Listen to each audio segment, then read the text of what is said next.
im se svima, i malima i velikima, i bogatima i siromašnima, i slobodnjacima i robovima, dade žig na njihovu desnu ruku ili na čela njihova, te da nitko ne može ništa kupiti ili prodati, osim onoga ko ima žig ili ime zvijeri ili broj imena njezina.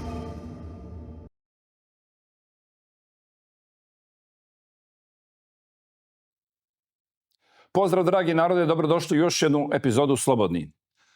Je li nam prijeti nuklearni rat? Što se stvarno događa prilikom napada na Iran? Što je u pozadini? Zašto NATO pokušava ući u rat sa Rusijom? To su današnje teme i objasnit ćemo vam okolnosti u kojima je sve nastalo, što se danas događa i što je u pozadini. Moj današnji gost je bivši oficir ili časnik Njemačke vojske, doktor je medicine, istraživač, autor knjiga, a najbolje da krenemo odmah na temu. Njegovo ime je dr. Heiko Schoning. Hello Heiko, welcome to our show in Croatia. Hello, greetings to the south, from the very north, from the Baltic Sea, and thank you very much to have me here on this program. When we now recording this is first day of summer. That means it's very hot, but political situation is very hot, and that's why I invited you here. Can we start? What is really happening now in Iran? So, in Iran is facing a war of aggression. So, this is very obviously. So, at least two countries are attacking in a war of aggression Iran. So, out of the blue. And this is, of course, unlegal by all the laws of the world, of common laws. And of course, as a medical doctor, I'm very against this because my purpose is life quality and the extension of life, not the reduction of life. So this is going on. But today we would be able to look behind the scenery, what is going on. And my main message is, don't be in fear for global extinction. Don't be in fear for any atomic bombs and an atomic war. So what we see in Iran and the world situation is that, to put it very simple, two criminal organizations are fighting each other. They are two worldwide criminal organizations fighting each other on the world scale, on the grand chessboard, and this is what we are seeing. And for us, as citizens of Europe, citizens of the world, the peaceful citizens, we have a great chance to look behind the curtain what is going on while these two criminal organizations are fighting each other. Okay, let's start. First one, what do you mean by criminal organization? Is there official states or people who are running all this game behind the curtain? Well, if we really have a deep look into history and behind the curtains, we see that criminal organizations like mafia clans, like mafia organizations, hooked up the states. So, in the West and in the East of the world. So, criminal organizations are much about the governments of some leading countries. That's proven, and I wrote about it in my two books about it. Okay, so, and could we prove that highly criminals are in government and behind government, that they are really highly criminals? Yes. So just to go a little bit back, so why I can say this, so I investigated very deeply for years a criminal case with a biological weapon, a bacterium called Bacillus anthracis. This makes a disease anthrax. And there were a biological attack in the year 2001 in the United States. It's called Anthrax 01. And this was created a worldwide panic, and the US Parliament in Washington was closed for weeks because of this. You might not have heard about it anymore because, well, it came out that it was not a foreign attack. It was an inside job. It was the attack material, this weaponized bacteria from Bacillus anthracis, it came out of an US Army lab. So it was an inside job. It was a false flag. This is anthrax of 2001. And this is what I investigated. And I made this here in my first book. Yeah, you can see this from the title. This is Anthrax 01, COVID-19. So I was following up highly criminals from this attack from 2001. And I said 1 year in advance publicly that parts of these criminal organizations are planning a worldwide pandemic, a fake pandemic, in the year 2020. And this is a corona pandemic. And I predicted that this will happen. And I named before it happened the people and some of the companies, so the vaccine makers and so on.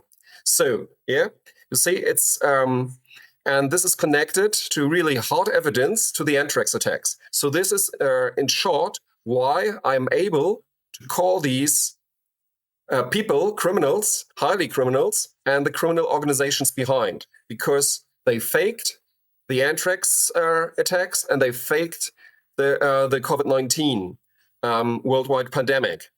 So, and today, the same people are behind the scenery, because when we go a little bit back, we know, okay, everybody knows this guy, Donald Trump, yeah, and he was in charge as US president at the beginning of the year 2020 when COVID-19 happened, isn't it? Yes. So Donald Trump started this campaign with COVID-19, yeah, for about a year.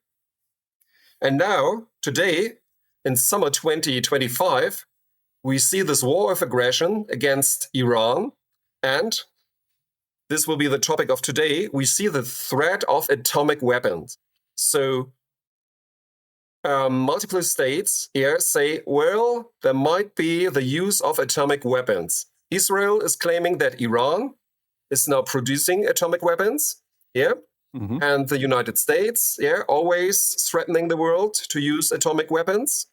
And what I can say today is, don't be in fear, because the original story of the use of atomic weapons are very, very different. And this is a big chance, not only for Europe, for the whole world, because the people are now, I think, are open to this question, what about atomic bombs and the use of atomic bombs? And this is what I can try the first time in English today, yeah, as a German former officer of the army and a medical doctor, yeah, not an English native speaker, but yeah, I will try to lay down the case today with you.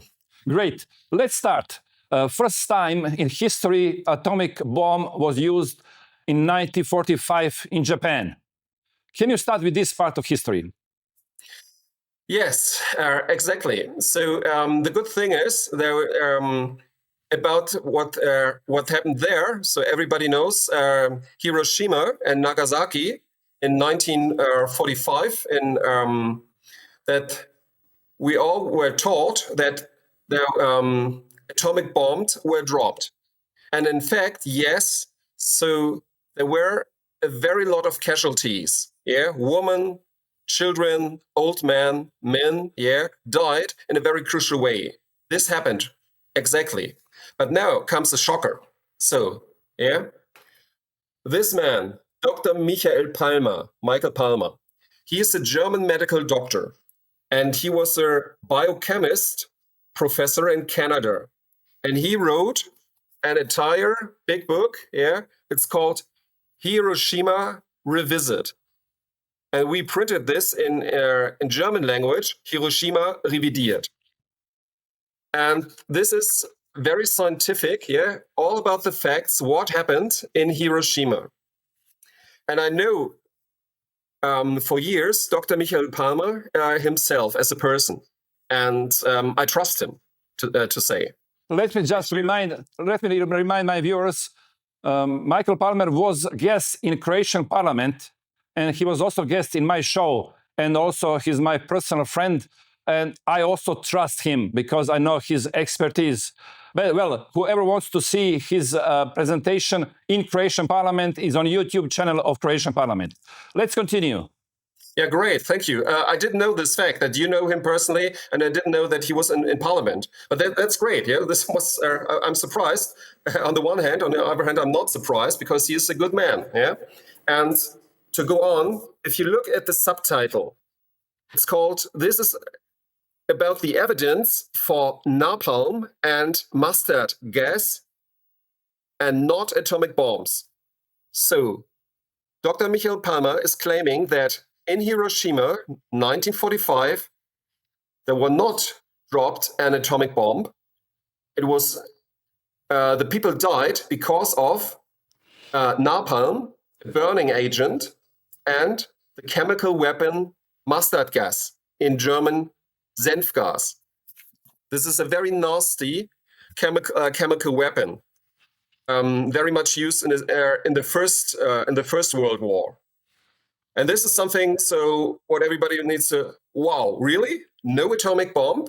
Yes. So we have really the scientific evidence that the people died of a chemical weapon and burning bombs, like napalm.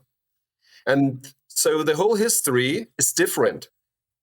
And the implication is that, yes, nearly every government of the world, or let's say every government of the world, went along with the story, isn't it? Everybody is saying, 80 years ago in 1945, there was atomic bomb in Hiroshima, and everybody was taught to this, isn't it?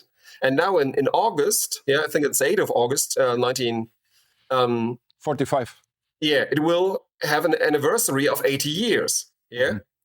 And if you just take a little step back and ask yourself, could this happen? Could this be? And if you remind yourself of the COVID-19 pandemic, you see, yes, we now today, we experienced that all across the world, the governments, went along with this narrative, this false narrative of SARS-CoV-2 virus as a killer virus, and this fake pandemic.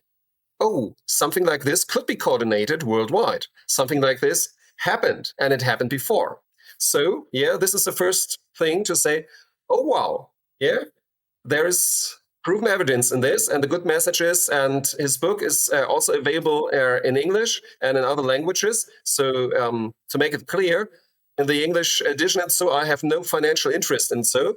The only thing we did here at courage.media, is that we printed this because in German, because we saw that there's a lot of electronic censorship, so we need this as a hardcover, in a good way, so it could not be deleted. So this is the first Heiko, thing. It's an important question now. Let's start with a serious question. Do they have atomic bomb? Well, of today, I cannot say, to be honest. So, I think, yes, it looks like they have atomic bombs today, but I'm not sure. And I cannot see any evidence that there are atomic bombs today. But what I can say is that in Hiroshima and Nagasaki, 80 years ago, there were no atomic bombs. And now, I will add some facts of my own research to this thing. Let me just ask you something. We saw pictures of testing atomic bombs in the Pacific Ocean. I think that French done it. And also read some papers that even today we are feeling radiation activity because of this testing. We can see this measuring carbon, isotope of carbon. It's calling a C14. And we're measuring today because we want to see what is the reason of climate changes. And with measuring, we have isotope C12, C13, and C14. And this C14, it's radioactive. And I read a document where they said that's because of this testing of nuclear weapons during the 50s. This is part that I know.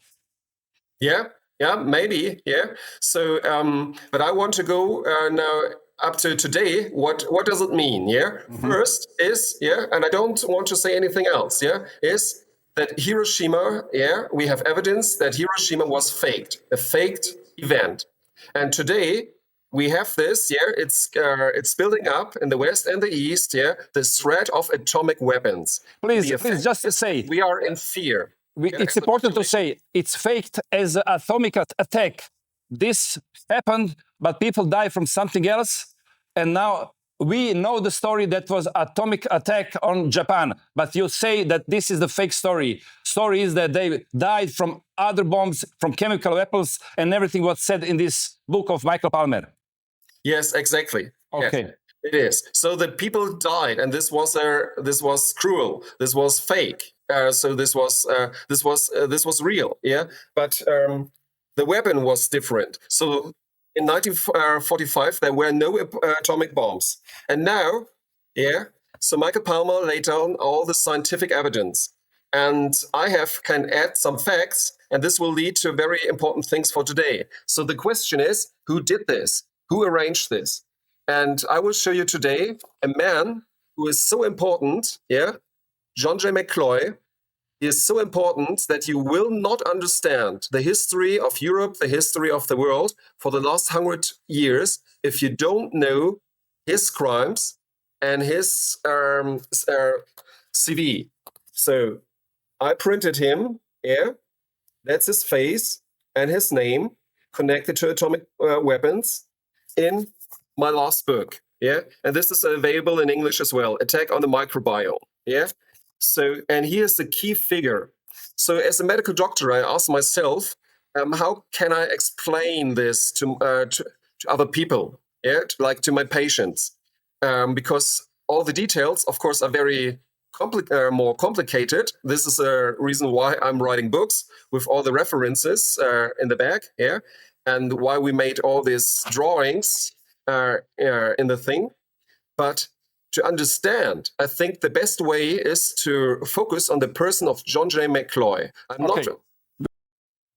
Okay, so John J. McCloy, he is an American, and he was the son of the hairdresser of the Rockefeller family in the United States. So the billionaires of the Rockefeller families had a hairdresser, and he was the son. And he was the tennis and sailing teacher of David Rockefeller, Nelson Rockefeller, so the five Rockefeller boys. He was just a few years older than him. And they gave him the money for a university study in Harvard. And he worked for the Rockefellers and all. This is now important. It's near to Croatia. He went in the early 1920s for 1 year to Milano. To Milan, in Italy, and he was financing and supporting Mussolini. So he was really giving money and building up the fascist state of Italy in the 1920s. So he was personally there, and did this, like as an agent, And then in the then he married in the United States. The sister of this woman, this is Mrs. Sinzer. So he married Ellen Sinzer. She's from German origin, but raised up in New York. And directly after their honeymoon, they went to Paris in the early 1920s. And from Paris, he was building up the fascism in Germany. And like an agent, and financing and making a lot of things. And in 1936, he was invited by Hermann Göring and Adolf Hitler into the launch of the in this Olympic Stadium in Berlin, while the Olympic Games in Berlin, 1936, sitting next to Hitler and to Göring. This was him. And then only 4 years after this, in 1940, this man, was chosen as a deputy secretary of war in the United States. So he was the assistant secretary of war of the United States. So McCloy was running for the United States of America the Second World War for the next 5 years, from 1940 to 1945. So the Minister of War, so the Secretary of War, Henry Stimson, he was an old man, he did everything. And now we're coming a little bit closer to this event in Hiroshima. So Michael Palmer claimed it was mustard gas, what was used in Hiroshima. And what you need to know is that McCloy was the son-in-law of this man, of Frederick Zinser. Frederick Zinser, German-American origin. So he was the father of his wife. And it happens that Frederick Zinser, he was the world's largest producer of mustard gas, of chemical weapons in the world. And they produced 75 tons of this chemical weapon per day. This was more than the production of whole Europe. So, oops, what? You never heard about this, And now comes an event, what was very close to Croatia. It happens in Italy in the year 1943. And I would like to show the picture. So we made a draft on this. Okay. So to show it to the people. Here's the first picture. Yes, thank you. So most of the people think that chemical weapons like mustard gas was only used in his First World War. This is wrong, not in the Second, and this is wrong. So what happened in 1943? The U.S. military, led by John J. McCloy, in the day-by-day running, they deployed mustard gas to Italy, to the front against the Germans. And they shipped them by ships into the harbor of Bari. So not far away from former Yugoslavia, just very close. And this is, of course, a crime of war, because it is forbidden, and it was forbidden and is still forbidden to put chemical weapons into conflict, into war, and even to transport them to this. But this happened. And the German airplanes, the military airplanes, they bombed the harbor and the ships. And what happened is, one ship was full of the weapons of the father-in-law of McCloy with mustard gas. So they blown up, and all this mustard gas was mixing with the water, and there were about 600 casualties in 1943 in Bari, in Italy. And they died in a very cruel way. And guess what? The US military kept it all secret, and even the medical doctors were not given the information that it was mustard gas. So the people died, and even their civilians died there in Italy, because of mustard gas, of a chemical weapon. And this is a big crime committed by John J. McCloy. And nobody, only a few people knows about this. So just keep in mind, we have an event 2 years before Hiroshima, with a shipload of mustard gas, and about 600 people died about this. And then 2 years going on, we had this event in Hiroshima, and we have this evidence that it was a big bombing with mustard gas and not with atomic bombs. And yes, it was in collaboration with the Japanese government. So the Japanese industrialists, the power structures, they had then the chance to say, okay, we're giving up. And what happens in Japan is that all their old power structures, they kept in place. They kept in power in Japan, much more than it is the case in West Germany after the Second World War. If you look just behind this.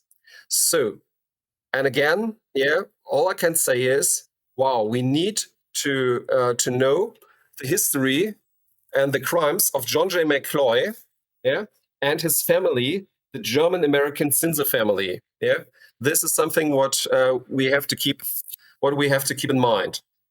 And what happened, to close with this, it's very important for the Germans, because after the Second World War, what happens to John J. McCloy? He went as a military governor of West Germany to Europe, and he stayed there until the German state was created. And guess what? Who was the first head of the state of Western Germany? It was a close relative to him. It was Konrad Adenauer, Chancellor Konrad Adenauer. Yeah, this is this man. Yeah, very known, of course, in Germany, because he was the first chancellor for 15 years. Yeah, he married a Mrs. Zinser. Yeah, and John J. McCloy married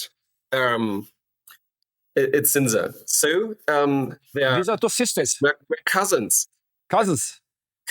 Yes. So the Their wives are cousins. grandfathers of the wives were brothers. The grandfathers of the wives were brothers, and they were close together. And he went to Germany, made up Germany. He was making up the European Union with Jean Monnet. Yeah, never collaborate with him. So it was all about him. And then, and I will close with this. John J. McCloy was then president of the World Bank. The World Bank, what is affecting all the crimes in the world. So this is a real story behind it. So if we hear today about atomic bombs and all the things, I can only say it's staged, because after 1945, they wanted to pressure all the people in the world into a one world government. And one world government, it looks like, is the same goal and same topic 80 years after this. Thank you very much. Okay, then you say today that our same circumstances, this is just play for people, and main goal is to make new world government to run whole world. And now these two organizations, you call them criminal organizations, are fighting each other. Both of them had the same goal, to make global governance of whole world one world government. Am I right? Yes, this is right. To put it in a very easy and mild way, to see this, and I depict this in So even a card game that you can say, okay, here with cross, you've got this team, and if you have the other team, like with say with peak, how we call this, that's another team, When you have this here with like with Gates and with Fauci, these are two separate mafia clans, but in the big picture, they're working together. But now they are very in fight to go, okay, which way, they want to establish one world government. And the Rockefellers, so they're the forces behind John J. McCloy, and there are other forces behind, but to put it very simple, the Rockefellers, they were one of the very supporters of the United Nations, and they are very supporters of today's China. So they invested heavily in China, and all the industry of the United States went to China, and a lot of industry of Europe went to China. They building up China as a new model. That's the one thing. Mm-hmm. And another group don't want this way. And to put it very simple, you can see, okay, these are criminal organizations. Both criminal organizations want war. And I put it like this. So there's one criminal organization who wants peace with Russia and war with Iran, represented by this man, by Donald Trump. And you had another one, another group wanted exactly the opposite. They want war with Russia and peace with Iran. And this was represented by Barack Obama, as we know before, and with this other guy, Joe Biden.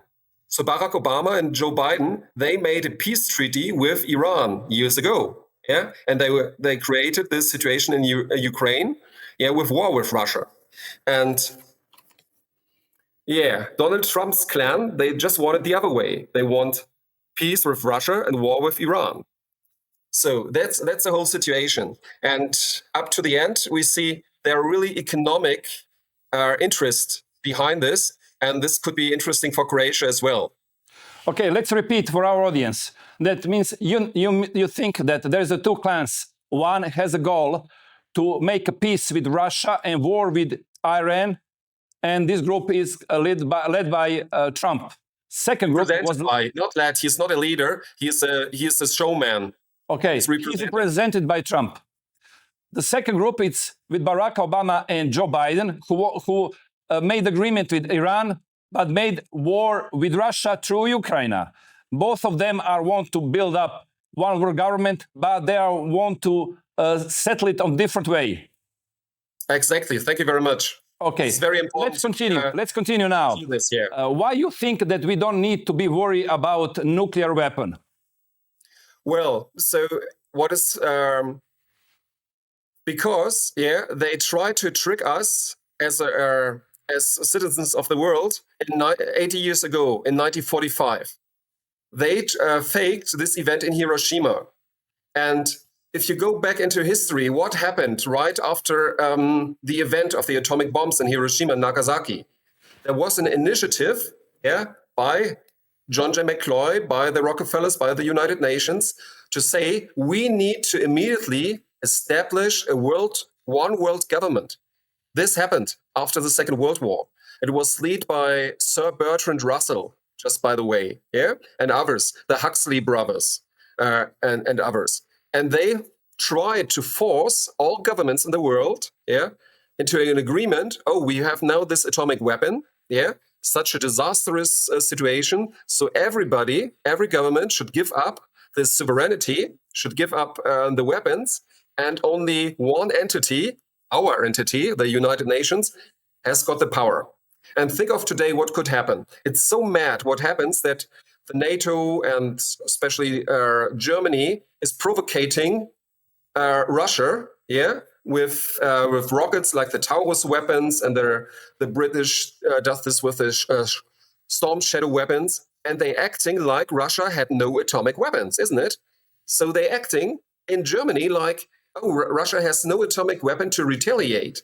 And as an officer of the German army, and I was best in class at the officers' school, so long years ago, So strategically, I can say this is mad. But if you look behind very deeply, go back 80 years ago with John J. McCloy, you see, oh, in the end, it's simple. It's a fear scenario to bring us into the same thing. And just imagine if now in Iran, in Israel, or in Europe, in Russia, or in Germany, or in Croatia, there will be an event of an atomic bomb, a real atomic bomb or a fake atomic bomb. Doesn't matter.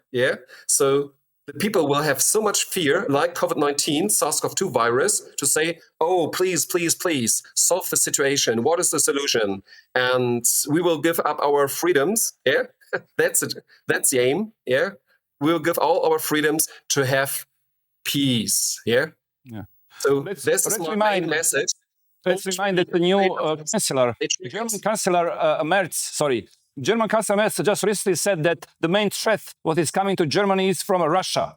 At the same time, Russia is telling that they don't have any plan to attack any of NATO member states. They are focusing only on Ukraine. That is something that is going in favor of your theory. Yes, it is. And this is the reason why I had Merz in my game, in my cards game so long ago. I can't find him now. He's not a real important figure. Even he was a German boss of BlackRock, but he's a puppet like Donald Trump. And you need to ask yourself why Chancellor Merz is telling these crazy things, or Ursula von der Leyen. They are not telling this by themselves. They have guidance. And this is the chance what we could investigate. So what are really the things behind? And if I may ask for a favor, I would ask your audience in Croatia and all the former Yugoslavia and so on. So today, I showed you the man here, John J. McCloy. And he was in the 1920s, he was active in Milano, in Italy. And he was responsible for the criminal act of the chemical weapons use in Bari, 1943. So because you have a closer relationship to Italy, maybe some of your viewers have more information about these events, about John J. McCloy, about Italy and the building up of the Mussolini fascism, so that we can, building more bricks into our scientific forensic research. Yeah. And you also mentioned there's an important figure here who allegedly passed away, killed himself, Epstein. Jeffrey Epstein, and you said that there is a big role of him in, and also his state, Israel state. Can you explain us what is their role? Okay, this is much, but we can make just like two parts. But yes, I can do. So the very interesting thing is, and this is what we made in our at our publishing house, printing. Yeah. There is another very good investigative journalist in the world, and she's American. Her name is Whitney Webb, and she was writing 2 volumes of this book in German. Eine Nation unter Erpressung, Blackmail, One Nation under Pressure. Yeah. So, and very interesting. And this is great stuff. And we translated this into German and printed this as a book, so for non-digital censorship.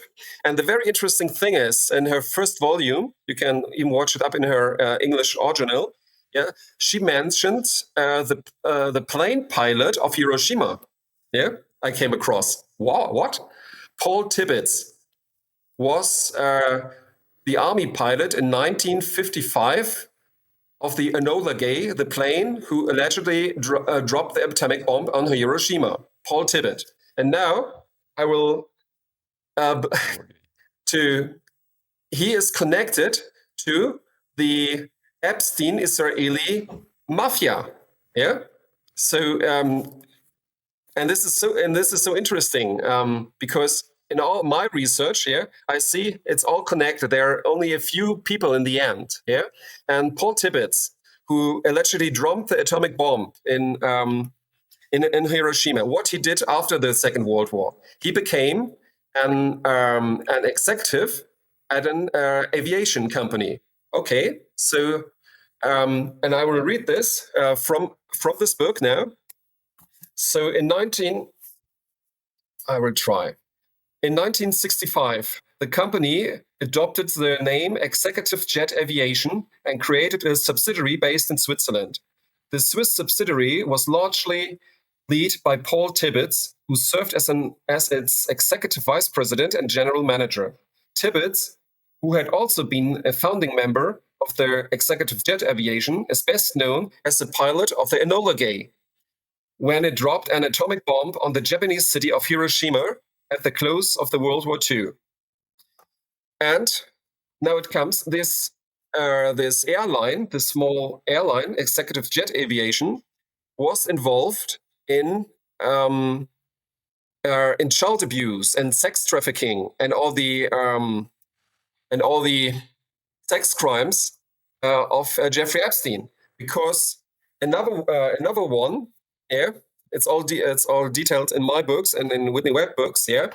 So Jeffrey Epstein ran an airline in Ohio, Columbus, in the United States, and they used pilots of this executive jet aviation as well. And another executive manager from this company, he was very much involved in all these child abuse and sex trafficking as well. And the pilots in the airline was used by Jeffrey Epstein and by his manager, Leslie Wexner. So Leslie Wexner, yeah, he is a very big mafia figure in head, and he is still alive. Yeah, he is the owner of Victoria's Secrets, yeah, the lingerie factory, and Abercrombie and Fitch, just by the way. Yeah, and Jeffrey Epstein was his right hand, and Jeffrey Epstein was a very lot of times in the White House, very close to Bill Clinton and very close to Donald Trump, and the things so on. And how do I know, and why it's in my book here, Attack on the Microbiome? Because what they're planning for today, and I showed this, is that Leslie Wexner, they put more than $1 billion into a medical center, the Wexner Medical Center. It's this one, And guess what they're doing? The head, a leading figure of this is this woman, Dr. Deborah Goff, and she's the global antibiotics manager. So this is all about the bacteria attack. I present it in my book. So I don't want to go into the details. It gets too complicated. But my message is it's all connected. And again, the pilot of the atomic bomb is in the same airline. Now, a general manager, this is connected to all this blackmail thing and so on. So it's one network of crime. Well, everything looks very complicated, of course, because there is a lot of things that needs to be connected. But for sure now it's very shocking that there is a connection with very few people, as you said here, from already before Second World War and also until today. And we see the same pattern. We see the same pattern for preparing for war, for all other crises, like was pandemic and, as you say, maybe future pandemic because of bacteria. For the conclusion, we need to conclude something because for sure we cannot really connect all the dots, but we can see this, there is a tracks, we need to investigate more. But what is the point of everything else here? What do you think it will happen in next period? We have now in front of us still war in Ukraine, Russia-Ukraine, that's a proxy war where United States is leading from the other side. What do you think? What will happen? What are you expecting? And what do you suggest how we can act in this? Okay, so what we should do is we should inform ourselves that we do not get tricked. It's like in a military game. First is to trick the opponent, and they are against us as a population. So my first message of today is, don't be tricked by an event of an atomic bomb and what is happening now by the event of an atomic threat, because we see this atomic threat in the last months. It already happened. So don't be afraid. Go back to the history, what happened. And my second message is, and we will close with this, so it's about economic control. It's about power and control, nothing else. And what we see in Iran and in Gaza, the Gaza Strip, one might ask themselves, what is going on? And I try to explain this very, very simple, that we have two different criminal organizations, fighting each other. And to put a picture, what is going on and why Gaza, I will show you a graphic. So please put it on. So a map of the world, because it's very much about the transport lines between Asia and Europe. Okay, can you explain? We have here two pictures. Upper picture, we see two links. One is Silk Road Economic Belt, and the other one is Maritime Silk Road Initiative. Can you explain what are these two? Yes. To look at the upper picture, what we see is the Chinese One Belt, One Road initiatives, or auch Belt Road Initiatives, BRI. That's what we see. So most of the people are now familiar with this, that China wants to establish new links on the maritime way, so on the seaways, and plus on the road, so on the land. So finding ways to export their products to Europe, and to get fossils and fuels back to China, So this is what they want. And let's say the Anglo-Americans don't want this, and try to make war on the way, like in Afghanistan and so on, And they still have the naval the naval power to block China. So this is one thing. And the other thing why Gaza is so important is the second picture down. It's not very known, but it's very official. It's official from the European Union, from Saudi Arabia, and from India. It's the initiative called India East Europe Middle East Economic Cooperation, EMEEC. And the idea behind is that, Ursula von der Leyen from the European Commission and the Americans, or parts of the Americans, they want a fight against China, and they want to partner with India, so that the production, will be put into India, not into Europe, not into the United States. So there will be no "Make America Great Again." Forget about it. But they want, and this is official, they want to establish a way from India via Saudi Arabia to Gaza. And what they want is, they want to establish a big new port at the Gaza Strip. On the map, it's called, they want to use the port of Haifa in Israel, but forget about it. I was 30 years ago, I was in Haifa myself. So it's not suitable. It's too small, and the area, you can't build a big port. You need a big new strip. And this is exactly what they're bulldozing now in Gaza, isn't it? And they want to build a big container port in Gaza, to connect with good old Europe, with on the map with Athens, with Greece, but they are trying to get Italy into the game, that they can go to Trieste, and to Venice and to Genoa, and to the Adria. So this is much about Croatia itself, And this way, if they want to establish, it's like pipelines, It's like a war of pipelines. Which way will be established? They will have the leading power of the next 100 years in the world, and this is a very fight. What is going on? Okay, let's see what is the place of Croatia here. Let's see a last picture.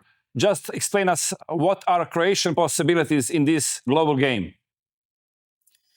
Yes, if you see then the second picture, it's just a little bit more detail of the end of their India, East Asia, Europe economic cooperation. So you see, the published plan is to connect India with Saudi Arabia, with Israel, with Greece and Athens, and then go by railways through the former Yugoslavia, through Croatia, to the big economies, Germany, France, and so on, in the heart of Europe.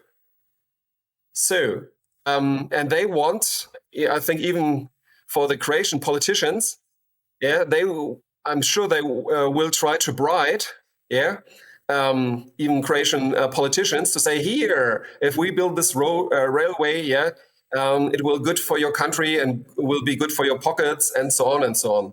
But in the end, and this is my final message, we shouldn't do this. We, the people, we do not accept the cruel crimes, what happened now in Gaza, in the Ukraine. Any war of aggression is bad, and they want to try to put us in a very, very fear of an atomic bomb event. Thank you very much indeed. Thank you, Heiko, for your time, for your expertise. Continue, and we'll see each other. We'll be in contact very soon. Thank you. All the best. Evo, dragi narode, danas sam ponudio jednu potpuno novu perspektivu ovih događaja koji se ovog trenutka događaju. Dakle, dok snimam ovu emisiju, a i dok budete gledali ovu emisiju, još uvijek će ta tema biti aktualna. Ono što želim ovom emisijom poručiti jeste da stvari nikada nisu onako kao što nam se čine, pogotovo onako kao što nam mainstream mediji prezentiraju. Upamtite, mainstream mediji su PR agencije koje guraju neki narativ zbog kojeg su motivirani uglavnom financijski. Ne da vas informiraju, nego da vam formiraju mišljenje. Zato je potrebno istraživati, to je ono što ja radim.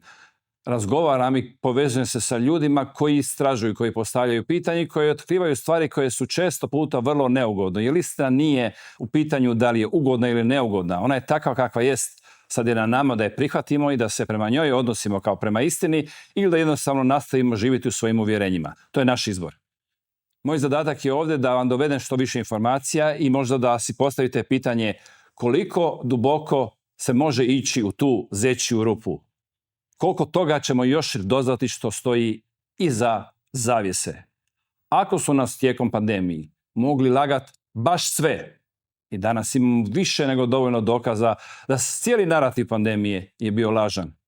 Od maski, mjera, zatvaranja, lockdowna, negiranja postojanja lijeka do uvjeravanja koliko je taj virus opasan i koliko je ta bolest smrtonosna, do pogrešnih liječničkih protokola koji su u stvarnosti ubijali ljude, a ne liječili, do na kraju cjepiva koje ne samo da nije sigurno i nije efikasno, nego je dapače smrtonosno. Dakle, ako su mogli u jednom takvom velikom globalnom događaju sve nas lagati i danas znamo da je tako, a zašto nas ne bi lagali kad je u pitanju rat u Ukrajini, rat sa Iranom između Izraela i Irana ili sve ono što sad priprema američka administracija, izraelska administracija ili Evropska unija koja se priprema da odvoji 5% od našeg GDP-a za naoružavanje. Nedavno je predsjednik Sabora rekao Hrvatska će odvojiti 5% GDP-a. Oni koji su ekonomisti jako dobro znaju da mi nemamo otkud proizvesti 5% GDP-a za odvajanje za oružje, osim da ponovno zadužimo sljedeće generacije kao što je u pandemiji gospodin Plenković zadužio Next Generation EU koju sada od 2028. do 2058. sljedeće generacije moraju vraćati samo zato što su uništili gospodarstvo nerazumnim mjerama koje jasno je nisu bile potrebne i jasno je nisu bili proizvedene u nekom znanstvenom okruženju nego očigledno po planu i naredbi. Stoga promatrate ove današnje informacije iz 100 kuta, postavljate se pitanja, istražujte i dalje.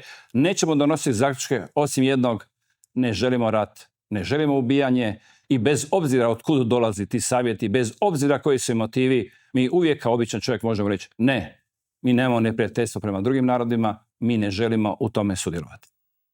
Nadam se da ste zadovoljni sa današnjom emisijom i vidimo se uskoro u sljedećoj epizodi Slobodni. Nitko vas neće natjerati da se poklonite zvijeri, učinit ćete to svojevoljno, odbacujući vjeru. Bićete laka meta za zvijeri, jer se niste podredili vjeri. Ako se ne podredite vjeri, podredit ćete se zvijeri. Toliko ćete se suobličiti sa ovim svijetom, da nećete ni prepoznati da ste u zabludi. Biće to najveća demonska prevara ikada i pravedno zaslužena osuda nad nepokajanim grešnicima. Gdje su svi oni koji su